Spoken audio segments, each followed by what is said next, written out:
नमस्कार, मैं हूं आपके साथ अंकिता। न्यूज रूम 7 में आपका स्वागत है। चलिए रुक करते खबरों की ओर। उमेश सालूनिया, सेमरा कला, भोपाल, मकान नंबर 12, फेस नंबर 4 का निवासी हूँ। निवेदन है कि मुझे पुरुषोत्तम वार्ड नाम के व्यक्ति ने फोन पर जान से मारने की धमकी दी थी, जिसकी शिकायत मैंने अशोका गार्डन थाने में की थी। पर ससुराल पक्ष से कॉल आने पर और ससुराल पक्ष द्वारा FIR न करने और बालाघाट आने का बोला गया था। उस समय मैं थाने में आवेदन देते हुए तुरंत बालाघाट चला गया था। मुझे मेरी सास और ससुर द्वारा बताया गया था कि पुरुषोत्तम नाम का व्यक्ति मेरी ससुराल जाकर मेरी पत्नी और मेरी सास के साथ मारपीट कर धमकी दी थी। इसकी शिकायत मेरी सास और पत्नी ने थाने में भी की थी। मेरी शादी होने से पहले, मेरी शादी 2020 में लगी, मतलब तय हुई थी, लेकिन बीच में लॉकडाउन लग गया था, जिस कारण से शादी डिले हो गई। जैसे पहला लॉकडाउन खुला तो मेरी पत्नी बोलती है कि आपकी रिस्पॉन्सिबिलिटी मेरे को पढ़ाने की। मैंने बोला ठीक है, तो मैंने इसका एडमिशन सेम गर्ल्स कॉलेज में करा दिया।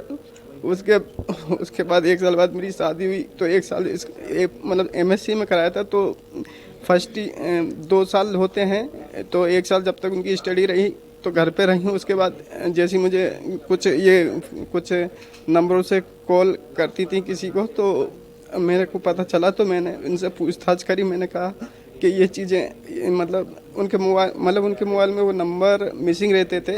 मैंने जियो के माध्यम से देखे थे कि कुछ नंबर्स हैं, तो मैंने कहा ये डिलीट क्यों हुए। तो उन्होंने बोला कि उन्होंने क्या बोलते हैं, मुझे बताने से मना कर दिया।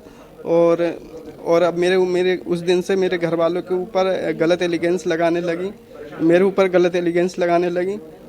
उसके बाद इनकी माँ आई मेरे से, मतलब घर में मतलब लड़ाई झगड़ा नहीं किया था। उन्होंने मेरी पत्नी को अपनी मतलब छोटी साली को लेके आए थे। बोलते इनका एडमिशन कराने आए हैं, तो आप एडमिशन कराने आए हैं तो इनके लिए नर्सिंग का कोई कॉलेज देख दो। तो मैंने इनके लिए कॉलेज देखा, शाम को आया तो इनकी माँ बोलती है एक लड़की का क्लियर कर दिया, दूसरी लड़की का क्लियर करके जाऊंगी।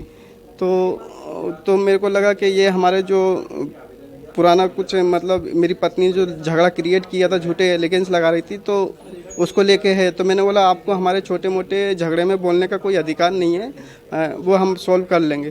तो उसके बाद इनकी माँ में मेरी पत्नी को लेके अपने किसी रिलेटिव के यहाँ भोपाल में चली गई।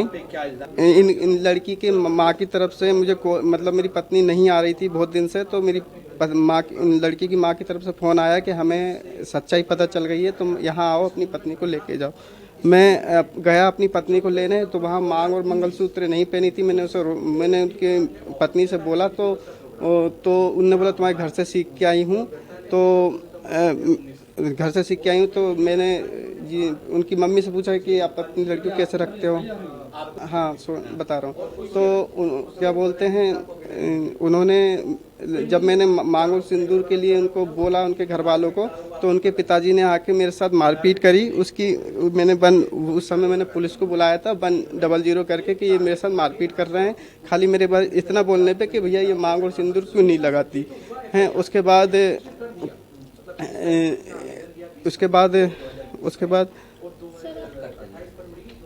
क्या है पूरा मामला? ये वैवाहिक आतंकवाद है। इसमें हम कुछ मामले आपके सामने लाए हैं, जिसमें महिलाओं के लिए सुरक्षा के लिए जो कानून बने थे, उन कानूनों का गलत इस्तेमाल करके पुरुषों के ऊपर फर्जी मामले लगाए गए हैं। और हमारा अब जुडिशरी से निवेदन है, सुप्रीम कोर्ट के, उच्चतम न्यायालय के, उच्च न्यायालय के सभी जजेस से निवेदन है कि आपस में विचार विमर्श करके ऐसे आदेश दें कि इस तरह के मामले जो फर्जी हैं, टोटली फर्जी हैं, उनको सिरे से खारिज किया जाए। जैसे हमारे पास एक मामला है जिसमें कि दिव्यांग हैं, वो दृष्टिहीन हैं, उनके ऊपर घरेलू हिंसा का मामला लगा दिया गया है। ये सिरे से खारिज करने वाले मामलों में से है। हमारा ये निवेदन है कि वो करें और हमको वैवाहिक आतंकवाद, मैरिटल टेररिज्म से निजात दिलवाएं।